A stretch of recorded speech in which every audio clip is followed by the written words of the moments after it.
Следващата лекция е на един много специален човек, който гори в каузата.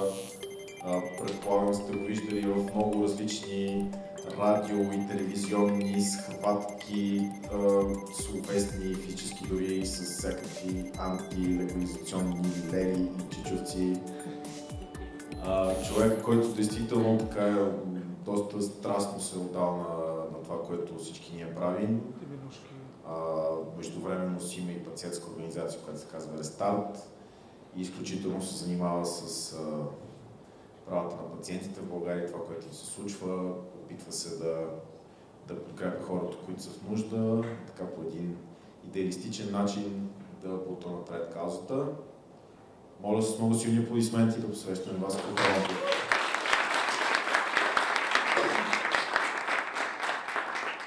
Здравейте и ви благодаря и лично от теб за страхотното представяне. Малко over the top. Темата, която дадох на днешната лекция, когато приятелите от либертарианското общество в България ми предложиха да водя тук една такава, е взаимствана директно от един цикъл от събития, които се случиха на Балканите последната година и половина. Те започнаха в Словения, минаха през Хърватска, Сърбия, Македония и тази вълна няма да спре явно на територията на бивша Югославия. През времето успях да се запозная лично с тях, с най-вече моите любимци от ОНЕ, дружество, които са Словенската пациентска организация. Хора, които освен, че успяха да счупят изключително много табута около употребата на медицинската на конопа в Словения, дадаха на нас като група от пациенти, които се борим с помощта на конопа за възможността да се справим с другите проблеми, които нямат връзка с конопа. Те ни дадаха много иновации. Темата, с това дълго интро, е демистификация на конопа. Демистификация на едно растение, което расте от семка, има нужда от някакви климатични условия, време и ако човек се грижи за него, така елементарни усилия. Конопаното растение, нека да започнем с така митичността на марихуаната, една нова дума в български език, пък е една нова дума въобще в английски език, ако си има предвид развитието на английски език, е не по-малко инструмент за подмяна на темата, за която говорим, замяната на очевидното с мистичното и съпътстващите след това форми на манипулиране на знанието и възможността на хората да използват знанието, което е натрупано от тези преди тях. Митичното конопено растение е описано още от Херодот. Сега ще направя един акцент, който ще бъде по отношение на България. Няма да говоря китайска медицина, няма да говоря за... се опитам малко да дръпна всеки един от нас, защото по една или друга форма всеки един от нас е свързан с това растение.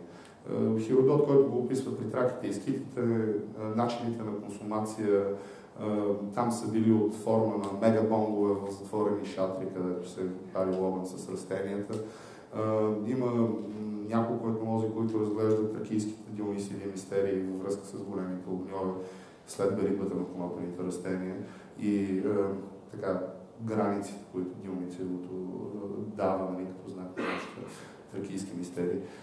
От друга страна, ако оставим старата история и се взрем в по-новата, можем да погледнем Рафаел Мишелан, човек, който е алфата на конопеното знание и навлизането на конопа в въобще науката съвременната, изолирайки активната му съставка, тетрахидроканабинола. Рафаел Мишелан е роден в България, израснал в София, до 1947 година, дори първите си 2 години образование в химия, посещавал в Софийския университет. Едва след преместването на семейството му към Израел, в последствие той се насочва и в практиката с работата с тетрахидроканабинол. Има възможност да разговарям с него лично, кога беше? Март месец правим една от конференциите там, с един страхотен български. Беше наистина докосващо изживяване да види жива легенда, която говори на страхотен български и в следващия момент нещата, които по един или друг начин ние сме инициирали и тук са инициирали, най-малкото тук е това посята сянката на това, което е последвало в Израел, са забравени, са мистифицирани зад странни названия на познатата българска билка, матренка, гръсти, чернойка, канап, всичките синоними на модерната марихуана. В изданието Справочник на българските билки от 1988 година е първото, от 90-та, второто народно издателство Петър Берон. Коментираме автори, които в крайна сметка от една страна с практиката си са утвърдени в това, което правят доктор Гео Нешев и доктор Илия Манджев. И от друга гледна точка не носят върху себе си стигмата, мистифициращата стигма на марихуаната по отношение на конопелното растение. Там може да прочетем. Ефектите се дължат на слузестата, така го дефинират, съставка на цветовете и специално активните съставки тетрахидроканабинол и канабидиол. Едната от тях, тетрахидроканабинол, е съставката на всяко едно престъпление, свързано с конопено растение в България, по силата на наказателния ни кодекс, а другата е тежко мистифицирана и възможността на индустриалните стопани, индустриалното стопанство на коноп в България се възражда противно на всяко едно очакване от,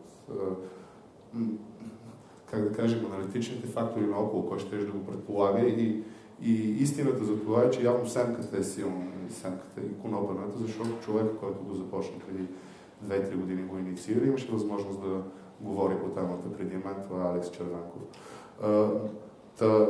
Тези две съставки, имаме публикации, имаме даже и в справочника за билките, който споменах, публикации български, доста изследвания, които са правени по отношение на извличането на всякаква форма на масла, етерични, не само на канабиноиди, от конопеното растение до 1994 година. Някои от тях на територията на Веси и Пловдив. Разговарял съм с хора, които са взимали участие за сега пенсионирани в подобни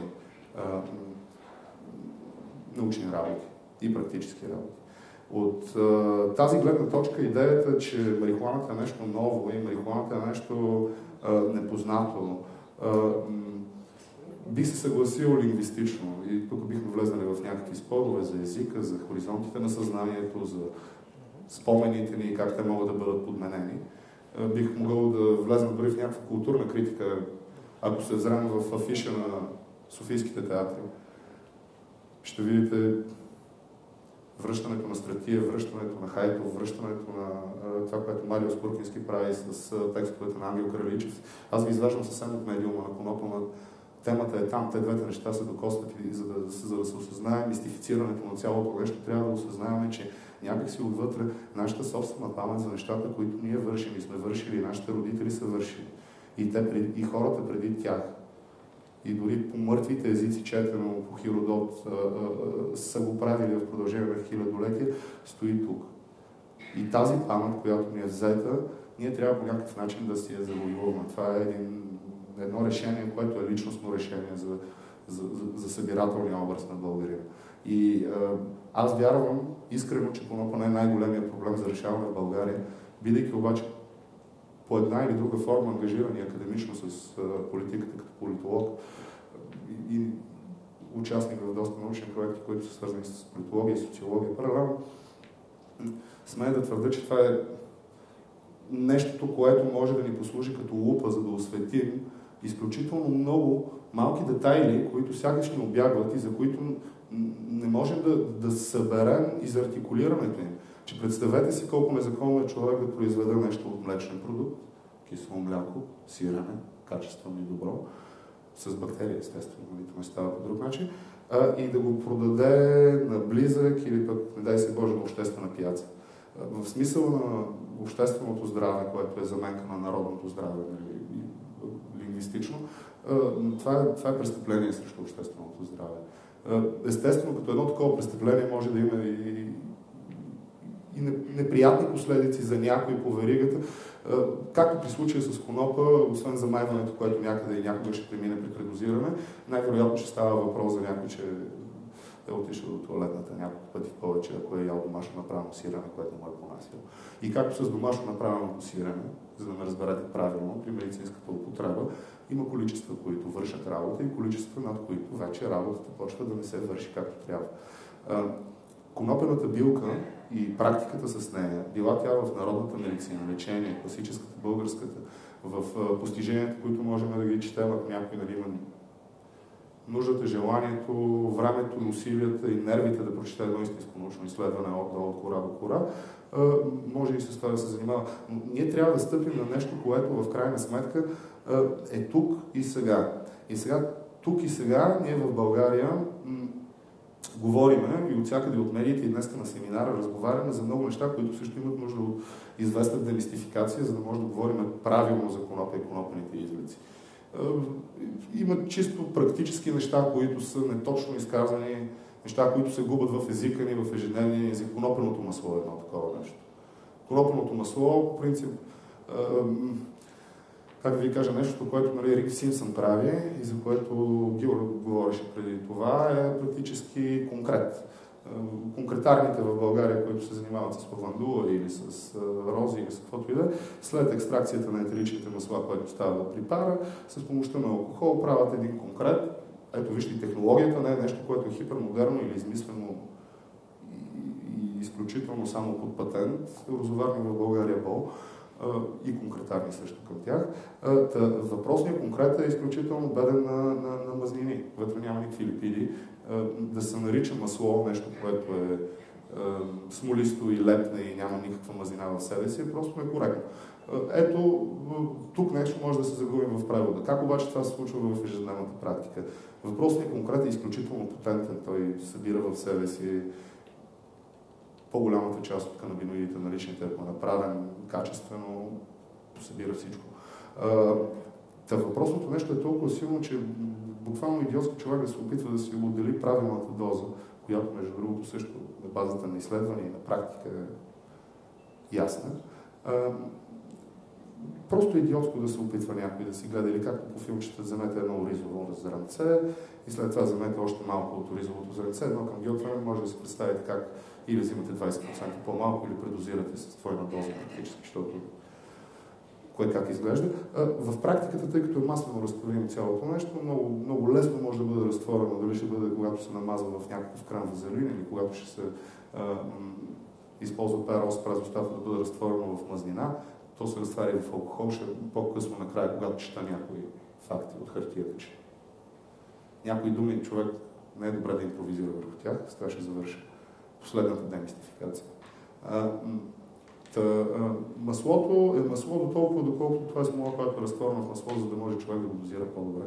И при различните състояния и различните практики и различните цели, които един пациент или едно лекуващо лице е поставило пред себе си, естествено и дозирането и начинът на прием са доста различни. Нужда там има от информация и тази информация не може да бъде дадена под формата на правете това, дозата е тази или претеглете се към килограм. Първо, заболяванията са много различни.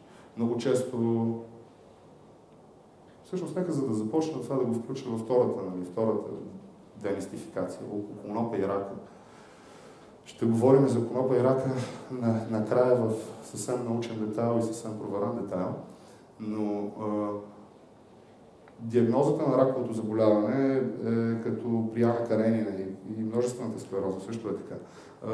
Там всяко нещостно семейство и всеки един пациент изживява дълъг и собствен път. И това не е само по отношение, защото генната мутация може да бъде естествено и на един вид тип клетка, но на различно по сходството си. По този начин това са два различни типа мутации, два различни видове рак. Не може да говорим наистина за паницея, но има изключителен резон в първо синергичното използване на химиотерапията и конопа. Ефекта на патерицата, който той дава по отношение на страничните ефекти в ежедневното придвижване с или без химиотерапия на един пациент, този път борбата с рака. И в трето едно отношение много зависимо от човешкия метаболизъм, много зависимо от кръвното налягане на пациента. Това, за един търсен ефект, свалянето на високото кръвоналягане с малко по-високи дози може да се окаже сериозен проблем за пациент, който е залежал, човек, който отсъства движение и който така или иначе се бори с много ниски кръвни граници долу.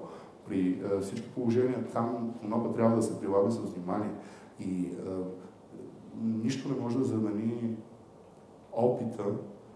За съжаление в България сега все още това е на базата на самоизстрадания опит на пациентите, които се съветват между си, от опита, който е научния опит и знание на медицинските лица, които не съществува проблем да бъдат образовани по темата. Това е другата мистерия, която се говори тук за марихуаната, че това само някъде го правили, това е само за палиативни, т.е. нали, те ще умират и ние му даваме да забравят, че ще умират, да се дрогират и да умрат. Самата идея за използването на думата палиативна грижа по отношение на конопа е чисто юридическа. И сега тук трябва да развенчаем някои неща. Има медицински продукти, има и нерегистрирани медицински продукти. Тоест това, което може да си купите в аптеката, е преминало някакъв тест, някаква стандартизация, един процес, който в Европейския съюз се контролира от отделна агенция ЕМА. Това е дълъг процес, в никакъв случай е евтин процес и е процес, който трудно може да бъде възвърнат обратно като инвестиция, ако това е насочено към билка, която поначало трудно може да бъде патентована или патентирана или каквото. Коя фармацевтична компания ще отреже част от пазара на лекарства, налагайки изследване, инвестирайки в конопа, който след това всеки ще може на базата на това научно изподелено знание, свободно от патент, да се ползва. Така че има една голяма мистификация по отношение на конопа. Тук има един спрей. Това чува ли сте го за спрея? Някой, който чете... Някой чува ли за спрея тук? Да, чува ли сте за спрея? Гледате ли? Спрея! Спрея е в България. Спрея е в България от 4 години. Здравният министр отговори на едно питане, така и така, ние се чудим, тук има един човешки тест на един спрей. Човешки тест на един спрей. И като излезнат резултатите, ние ще знаем върши работа или не. Това е хубаво, но това е второто човешко тестване на същия този спрей в България. Първото човешко тестване на въпросния спрей Sativex беше той пуснат за симптоматика за множествена склероза. Това са направили нещата в Англия отдавна. В Европа може да се купи от множествени склеротици, на които е предписан. В някои от страните се реимбурсира от здравната каса. Аз имам един такъв горчив вкус, че най-вероятно това ще се опита и тук да бъде направено от едно лоби на всезнаещи медици, които нали, са разбрали от вчера, че канаби се лекува. Днес вече знаете точно кой медицински продукт ще ви продадат. Ще продадат на държавата през здравната каса. Цената на въпросния спрей е доста висока. Коментирахме го с професор Хармаш. Той каза, че цената в Чехия е 4 пъти над минималната пенсия. Цената в Германия е 600 евро. Цената за България може би ще бъде по-ниска. Нали? Примерно 600 лева. Какъв е проблем за нас? Защото опитните свинчета вече са били давани няколко пъти. Първият тест обаче, нали, като трябва да пуснем един и същи продукт за втора диагноза, която не е така свързана директно с първата, трябва да бъде направен отново човешки тест на пациентите. Тоест, ако искаме същия продукт, който също съставлява 50 на 50 канабидиол и тетрахидроканабинол, екстракт от цяло растение, нещо, което може да бъде направено общо взето изключително лесно. Всяка една розоварна в България да бъде смесена всяка една аптека от сравнително грамотен фармацевт. Немците имат наръчени за фармацевтите как да го правят. Поради идеята, че спрея е много скъп. Останалото явно не е толкова скъпо. Мешиш се, ако имаш рецепта, получаваш го направено директно в аптеката с канабидиол, който е изваден от индустриални растения и тетрахидроканабинол, който е изкаран от контролирани растения, от контролирана фирма и така нататък. Това е по отношение на медицинските продукти, аптеките и така.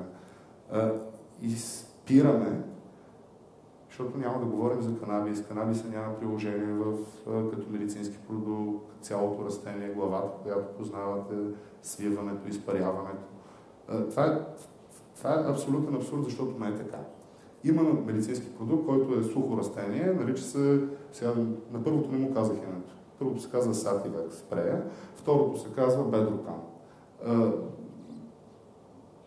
Няма да съда кой е по-малкото зло или някакви такива неща да слагам. Напротив, нали, Badoocan са ми много симпатични от първата гледна точка, защото те са холандска компания, която не крие нищо от ресърча си и го качва онлайн, базирано, така че всеки един да може да се ползва от резултатите му.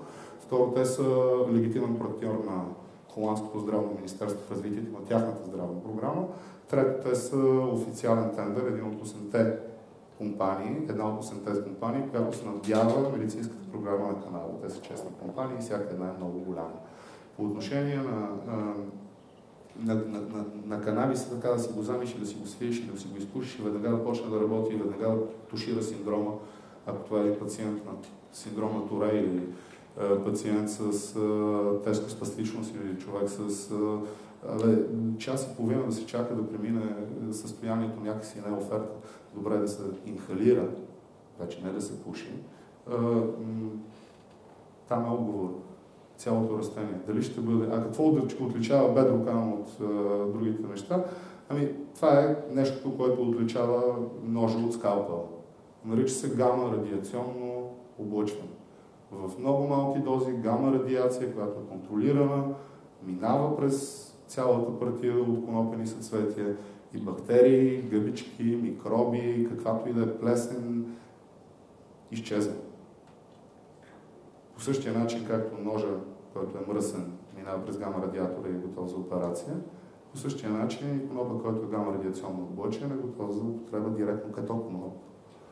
Без притесненията, които доктор Караджов изрази по-рано.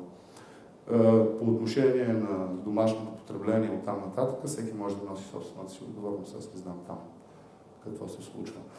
Една друга мистика около конопа, нали, че това е входната врата към хероина. Не си любопитен, не дрог, хероина. Хероин, канабис, тия двете неща работят заедно, който е кандидат.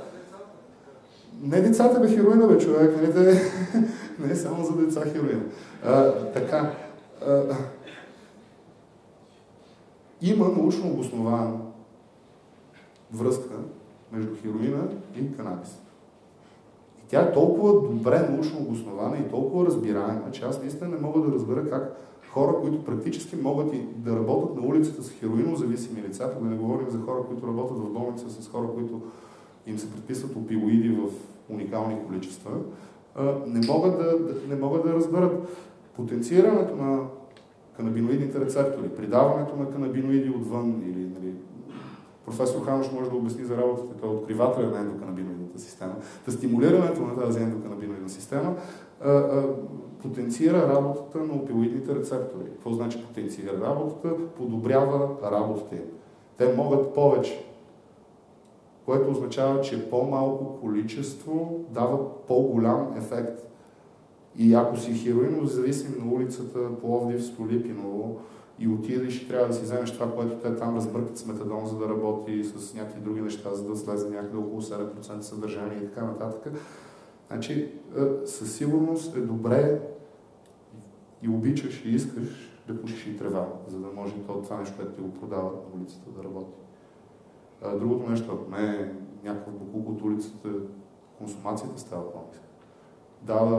Има една възможност за контакт с самия потребяващ хероин, в който някой да може да агира и да му помогне той да излезе от това състояние. Но също, което е факт за хероиново зависими или някой, който се прекалява с опиоидите, има хора, които просто са зависими не към хероина, но към лекарства, с които са им давали да терапират болката си преди това, след оперативно и така нататък. Конопа помага. Невропатичната болка и състояние в терминално ракови болни пациенти, които трябва да бъдат терапирани с морфини. Това ви го казвам от първа ръка, защото бях толкова голям, когато с първия се срещах в семейството си и се чудихме и там, тогава се даваше морфин, е просто да изключи пациента. И когато мине изключването, той се буди с викове и агони. И трябва да се сложи отново, за да го няма. Потенцирането на ендоканабиноидната система, на канабиноидните рецептори, по какъвто и да е начин, позволява по-малки количества опиоиди да вършат работа за тези пациенти, които болката наистина е проблемна да бъде държана под контрол. И наистина не мога да разбера тези хора, които говорят за за децата и хората, които използват на улицата хероин, как може това да не го знаят? Аз просто, моето знание за хероина бях така израсли 90-те години в Пловдив. Хероиновия вятър мина и отвя половината ми махала. Много малко от тях са живи сега в моите възрасти. Опит друг няма. Да, канабиса явно може да работи като заместител. И базата за това е изследване на Tilray, се казва една от 8-те компании, наравно с Bedrock и още 6 други в Канада, които произвеждат канабисите за държавната програма и са свободни да се конкурират помежду си, да продават и така нататък. Това е въпрос как са го регулирали. Доктор Филип Лукас. Изследване, което е правено заедно с Центъра за наркомания на Бритиш Колумбия, един окръг в Канада, много голям. Административен регион огромен, който е насочен към членовете на медицинската програма за коноп в Канада. 87% от потребяващите коноп в държавната медицинска програма на Канада употребяват коноп вместо нещо друго. 80% от тези 87%, т.е. надолу, употребяват въпросния коноп вместо лекарства, които се предписват и цената им се носи от Националния здравен център на Канада. По-надолу в таблицата има голям брой пациенти, които използват коноп паралелно при възстановяване от тежки зависимости с улични наркотици.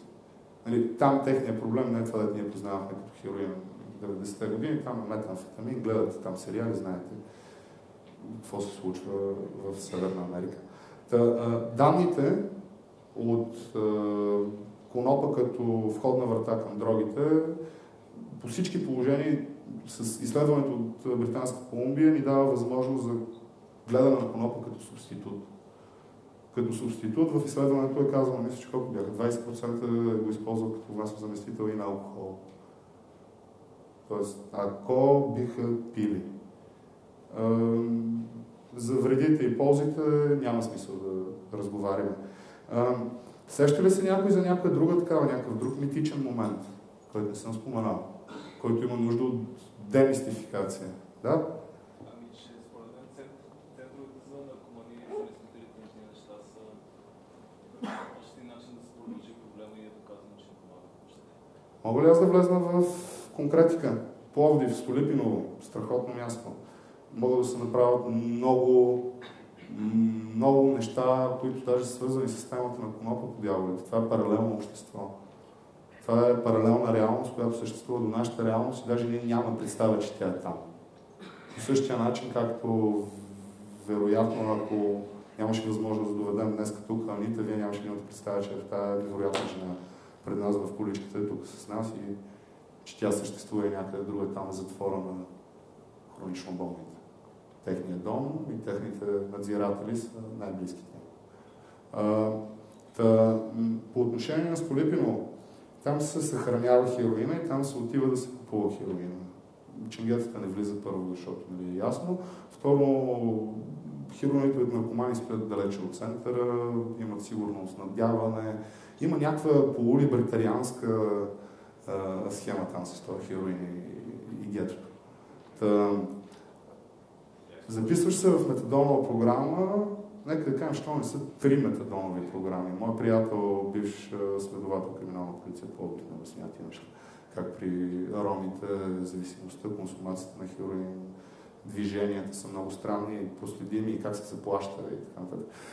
Той ми каза, отиваш до частните програми, взимаш метадона, отиваш при човека, който познаваш, даваш му метадона в ръката, той ти дава нещо, което сравнително горе-долу работи и е 2 пъти по-добро от качеството, което в принцип биха дали на джанките за малки количества, след което въпросният метадон се смесва с изключително разредения хероин и се получава един ефект на прашка, който работи. Ако го погледнем пък от неморална гледна точка, статистическо-икономическа, това е субсидия на организираната престъпност и разпространението на наркотици от националния бюджет. Така че,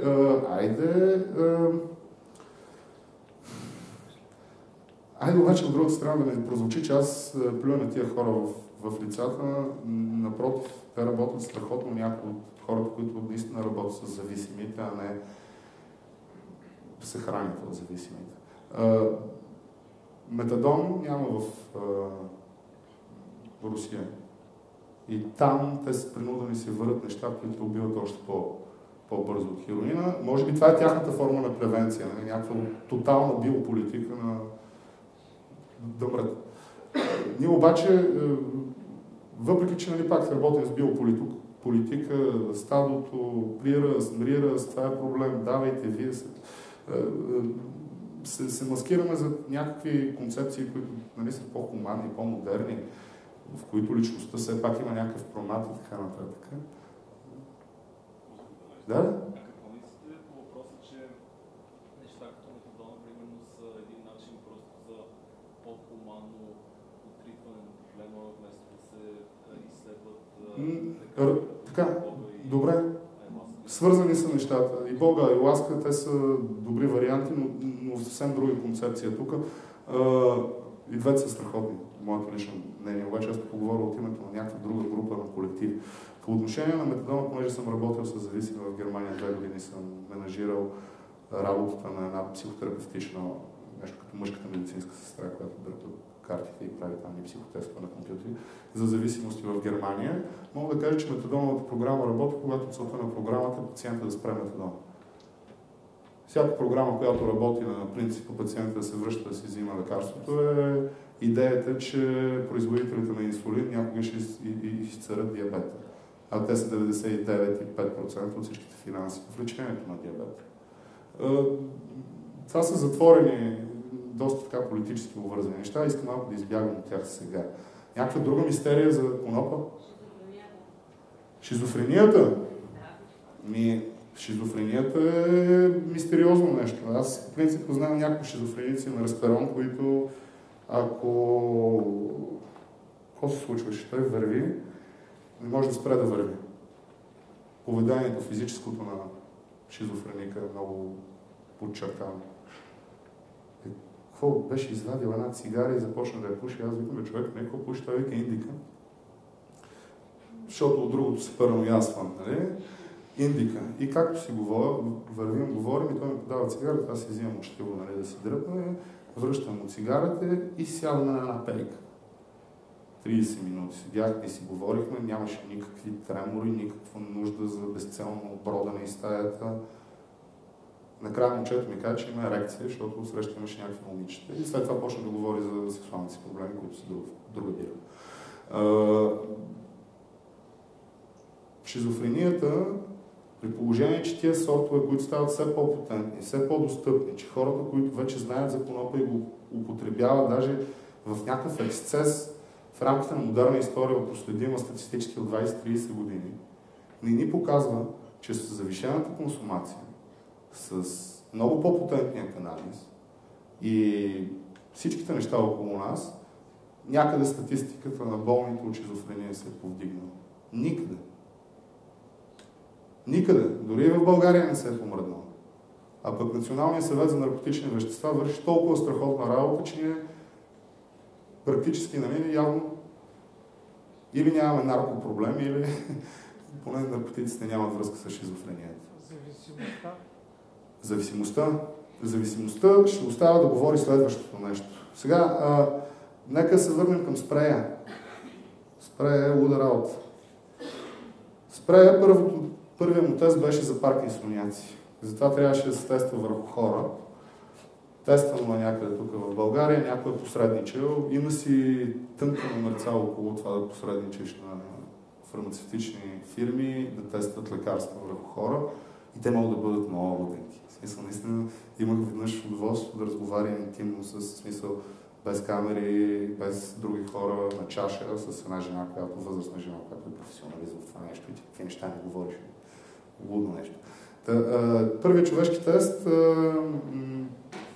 паркинсонизъм. Направили го те.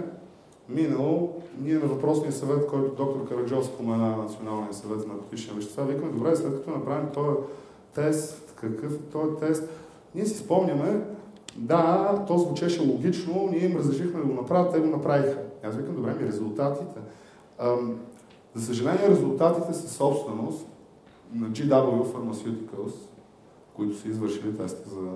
И бидейки непублична информация, е безпочвено изобщо на такъв публичен орган, странно публичен като Националния съвет, ние да го обсъждаме това нещо. Тоест дали работи или не работи, даже не може да се каже за първия тест. Сега за втория тест, който е за симптоматика при непоносимост при химиотерапия на въпросния Sativex, министър Москов каза, ще чакаме да видим какви са резултатите, на базата на тях ще решим. Мистериозно е, защото април месец беше много турбулентен при живота ми. Изпратих баща ми и седмицата преди да го изпратя, получих тия листове тук, 4 листа, от едно медицинско лице, което говори от името на други медицински лица. И решихме да го споделим това, което стои на тези 4 листа с Здравно министерство. Ние сме много дипломатични хора. Аз съм известен, те там, като вдигнат телефона и господин Харалампи, вие ли? Защото аз винаги ми се обаждам и казвам, ние смятаме да направим това. Очаквайте, че ще се случи това. Онзи ден дадахме интервю. Разговаряме с този или с онзи. Те казват, да, няма проблем. Изпращаме и по имейл, все пак рядко получаваме отговор, изпращаме някакви неща. Така, докато чета, и аз по принцип не чета, не обичам да чета, не си вода записки, рядко го правя, но това държа да го прочета. Рандомизирано клинично изследване, изпитване върху 2 групи онкоболни и една контролна плацебо група с масен разтвор на канабис в еднакво прецизирани и фармакологично обосновани дозировки. Сега няма да чета толкова бавно. Рандомизираното клинично изпитване е общоприет специфичен клиничен експеримент за изследване ефикасността или страничните действия на определено лекарствено вещество или друг тип изследване при фенотипизирани групи болни. Този тип изследване е предпочитан метод за клинично изпитване в световен мащаб. Бяха тествани 3 групи онкоболни, една от които контролна група с други несъществени заболявания. Групите бяха с численост по 12 души. Първа група са болни с солидни тумори след проведено хирургично лечение с изразен болкови синдром, като повечето от тях са с установени метастази в различни органи и костите. Втората група болни с предимно онкохематологични заболявания в процес на полихимиотерапия с изразен диспептичен синдром, повръщане, безсъние и обща отпадналост. При 10 от тях бе изразена клиничната картина на масираната противотуморна терапия с тежко понасене на противотуморните лекарствени средства. Третата група болни са с незначителни неврогенеративни разстройства, които получиха плацебо, аква, лолуцеараза. Всички групи бяха съставени от доброволци, запознати с целта на изследването. Изследването е проведено от медицински екип, онколози, интернисти, без да се ангажира определено медицинско заведение. От юридическа гледна точка е много важно да знаете това. Нито имената на лекарите, които проведаха изследването, нито имената на пациентите и специфичните диагнози могат да бъдат споменати най-малко, защото са ясни. Ще станат ясни, ако човек просто провери една последователност. Така. Цели и задачи на проведеното изследване. Всички медицински лица участваха на доброволна начала проболно. Изследването е проведено така. Като вече беше посочено контингент, настоящото изследване бяха онкоболни в напреднал клиничен стадий 3-4, като на практика са инкурабилни по отношение на основното заболяване. По тази причина прилагането на лекарственото средство има изцяло палиативен характер, не повлиява биологично основното заболяване и се явява симптоматично лекарствено средство, подобряващо качеството на живот на горепосочените болни. Това е застраховката живот на хората, които са работили по него. Все пак важно е да се разбере. Самото изследване бе инициирано изцяло от пациентски организации, именно поради го посоченото. Това е нещо друго. Не. Така, самият маслен разтвор на излък от канабис е изцяло природен продукт, смолист алкохолен излък, разтворен в царевично олио и съотношение съобразено с водещи клиники в САЩ и Холандия. Приема на лекарственото средство, което тук накратко ще наричаме препарат БПР-ОС през устата, на 2 приема дневно за всички групи. При прилагането на препарата сме се ръководили с цяло основния принцип в медицината прямо момчера, преди всичко да не се вреди. В САЩ се използва алкохолен разтвор, но ние се въздържахме от този лесен и бърз начин поради опасение от прикритата алкохолна зависимост при някои от болните. България. В обобщение може да се каже, че основната цел и задача на изследването е облегчаване на мъчителни физически и психически страдания на тези обречени болни хора. Борбата с хроничната болка упорито повръщане мъчително безсъние. Самия препарат болните приемаха в присъствието на медицинско лице в еднакви тъмни на цвят контейнерчета, които след употреба се изхвърляха. Разглеждане протичане на изследването по групи и изводи. Изследването бе проведено за срок 45 дни, 5 януари 2015, 28 февруари 2015 година. Първата група се състоеше от болни с солидни злокачествени тумори, които споменахме. Няма да го прескачам това. Нашия практически извод посочи, че при 9 от болните, 75% на 5-я ден от започване на приема се установи значителна редукция на мъчителния болковия синдром и се подобри психическото състояние на болните. Безсънието и безапетитието се редуцираха значително. От контакта с близките се установи подобрение на психоклимата в семействата. На 10-я ден горе посочените благоприятни промени настъпиха и при още 2 от болните, т.е. при 90% от групата. На 30-я ден приема при всички групи бе заменен с плацебо за 5 дни. Не се установиха съществени промени в поведението и субективните оплаквания. На практика се установи липса на абстинентен синдром, което е много съществен практически извод за зависимостта, което беше поставено като въпрос. По време на изследването болните не приемаха доброволно изписаните им от КОЦ, морфиноподобни лекарствени средства, фенталин, ривотрил и други психотропни такива. От всичко горепосочено се налага извода, че прилагания препарат има добър болкоуспокояващ, антиеметичен и самотворен ефект, равен и по-добър от прилагането обичайни химически съединения, които посочихме по-горе.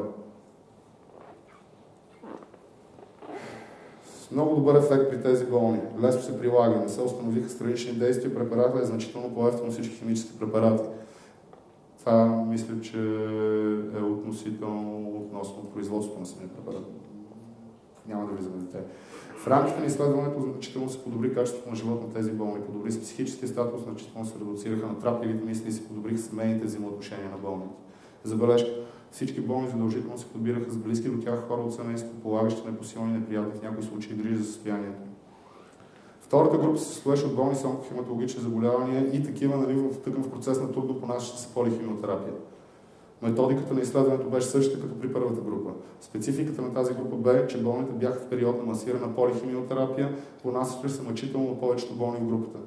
Освен тежките физически страдания, постоянно гадане, повръщане, коремни болки, тежка адинамия и астения, се прибавят и тежки психологически такива, натрапливи мисли, раздразнителност, отчуждаване, окапване на косата, особено сигнификантно при жените. На фона на всичко това, както и доброволния отказ от прием на болкоуспокояващи, психотропни, самотворни и антиеметични средства, при тези болни ефектът от лечението, целта на нашето изследване, се появи малко по-късно, около 7-я ден. При тези болни за отбелязване е, че първоначално се подобри сферата на емоциите. От тежка депресия и отчуждение 82% от болните съобщиха за приповдигане на настроението, склонност към позитивизъм, подобряване на съня и отношенията в семейството.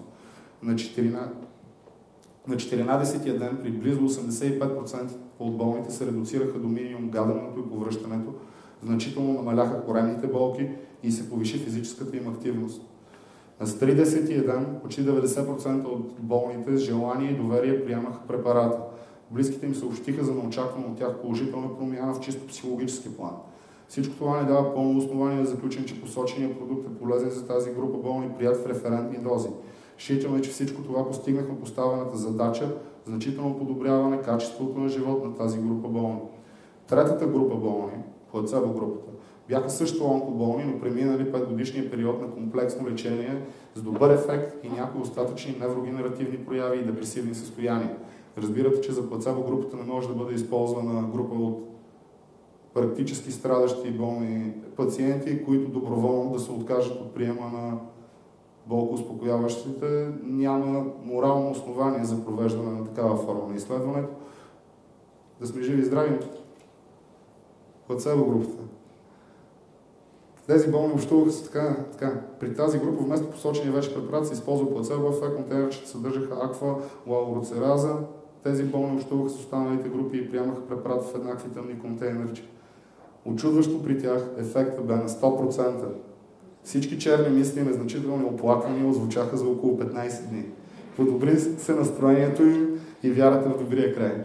И аз тук вярвам, че не е плацебото и силата на това да си даваш сам на себе си, да се самонавиваш е било важното за тази група. А факта, че те на мястото, където провеждат и заедно взимат контейнерчета, се наблюдават всеки ден. Тези 36 пациента и човека, който ги води с тях, това са 72 човека. Хората, които направиха това нещо възможно, са направили адски труд. Аз не можех да повярвам. Аз плаках от радост. Накрая на седмицата, когато изпратих баща ми, плаках. И така, изпратихме, казахме им за това на Здравно министерство. И те ни казаха, това е незаконно и тия хора, да са го направили, са престъпници и много се опасяваме, че някой ще ги преследва. Незаконно е, наистина. Представете ли? Аз им казахме, естествено, Марин Калчев, ето го Калуян и той е осъден за Орлен, нали, рецидивист, ще ги правят и двамата. Естествено знаем, че е незаконно.